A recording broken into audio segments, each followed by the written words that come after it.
खारेकरजुनी येथे आढळले एक नव्हे तर दोन बिबटे, एक वन विभागाच्या पिंजऱ्यात अडकला तर दुसरा विहिरीत पडला।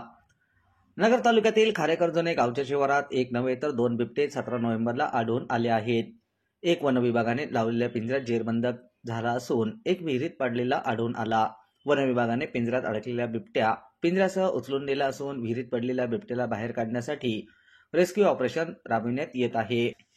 नगर तालुक्यातील खारेकरजुनी, निंबळक, इसळत परिसरात गेल्या 6 ते 7 दिवसापासून बिबट्यांचा धुमाकूळ सुरू आहे। 12 नोव्हेंबर रोजी सायंकाळी एका बिबट्याने खारेकरजुनी गावातील रियंका सुनील पवार या 5 वर्षीय बालिकेला तिच्या आईसमोर उचलून ठार केले होते। तर 14 नोव्हेंबर रोजी सायंकाळी निंबळक परिसरातील वैष्णोदेवी माता मंदिर शेजारी असणाऱ्या कोतकर वस्तीवरील राजवीर रामकिसन कोतकर या मुलावर बिबट्याने हल्ला केला होता। या हल्ल्यातून तो सुदैवाने बचावला होता। त्याच दिवशी पहाटे खारेकरजुनी येथे रवी पानसंबळ यांच्या घराबाहेर पाळीव कुत्र्यावर हल्ला केला होता।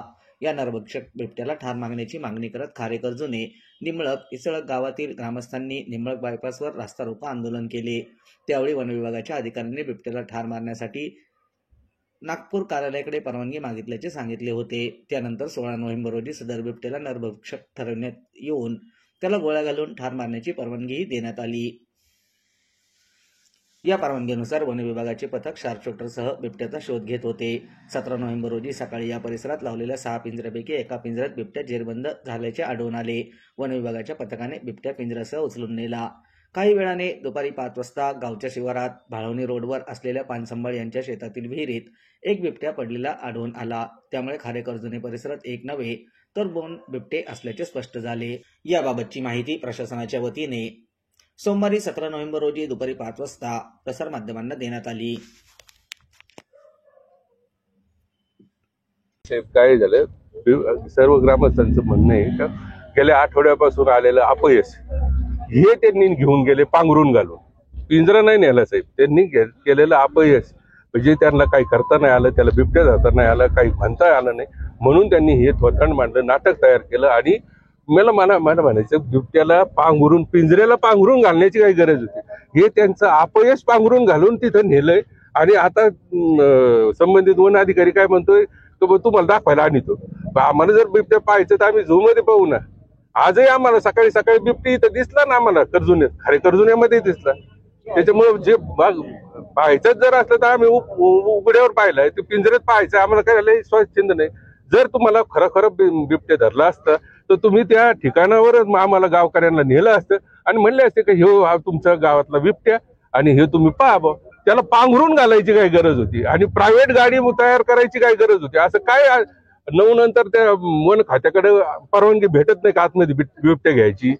असे इतकी घाई करण्याचा माग उद्देश एकच होता की ते खोटं केलेलं थोतांड होतं आणि त्यांनी केलेल्या अपयशाला पांघरून घालून ते सगळं मिटून घेण्याची परिस्थिती या वन खात्याचं प्रशासनाचं, जिल्हा प्रशासनाचं असेल किंवा महाराष्ट्र शासनाचं असेल, ती कलेक्टर ऑफिसमध्ये जाऊन कलेक्टर साहेबांना सांगायचं की भाऊ साहेब हे त्यांचं अपयश हे आमच्या माथ्यावर मारून डुप्लिकेट बिबट्या दाखवून पांघरून घालून त्याला जर नेत असले तर तो बिबट्या धरलेला नाही।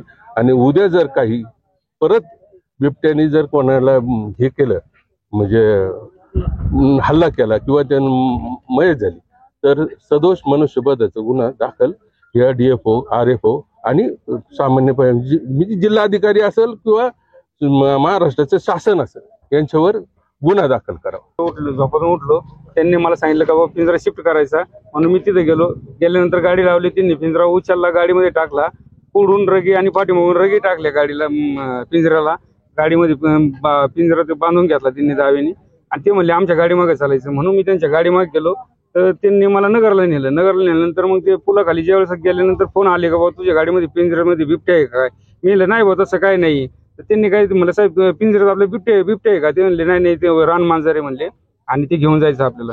मग मी म्हणलं बाबा गावातून फोन येऊ राहिले, लोक बडबड करू राहिले, मग मी गाडी त्या साईडला लावली, म्हणलं साहेब माझ्या गाडीतून पिंजरा जाणार नाही, तुमची गाडी बोलवा आणि तुम्ही तुमच्या पद्धतीने घेऊन जा। म्हणलं मी येऊ शकत नाही तिथपर्यंत, कारण गावातले लोक बडबड करू राहिले का बाबा जर बिबट्या असेल तर मग गावात दाखवला का नाही, असा प्रश्न पडला। मग मी तिथं गाडीतून त्यांना पिंजरा खाली काढून दिला, त्यांनी त्यांची गाडी दुसरी बोलवली, गाडीमध्ये पिंजरा टाकून नेला त्यांनी. फक्त एवढंच म्हणणं आहे, बिबट्या विहिरीमध्ये मारायचा, बिबट्यावर येऊन द्यायचा नाही. याच्या पुढे आम्हाला काही माहित नाही. आणि तुम्ही मला सांगा, आम्ही जगू, आमचे लहान लहान लेकरं मेले, आमचा उपयोग काय तुम्ही मला सांगा ना. आम्ही रानांनी राहतो, आम्हाला रानात काम येतं, आमच्या घरी 4 गुरं आहेत, आम्हाला त्यांना खायला आणा जायला नको रानांनी, कसं जायचं सांगा तुम्ही. आम्ही शेतकरी माणसं येतो, ती काय गाय म्हैशी दूध देते, कशासाठी पाळले मारायचं. तुम्ही कुणी मारू नका, आम्ही मारितो. आमच्या पोरांचं नुकसान होऊ राहिलेलं आहे मरणाचं. 8 दिवस झाले पोरांची शाळा बंद आहे.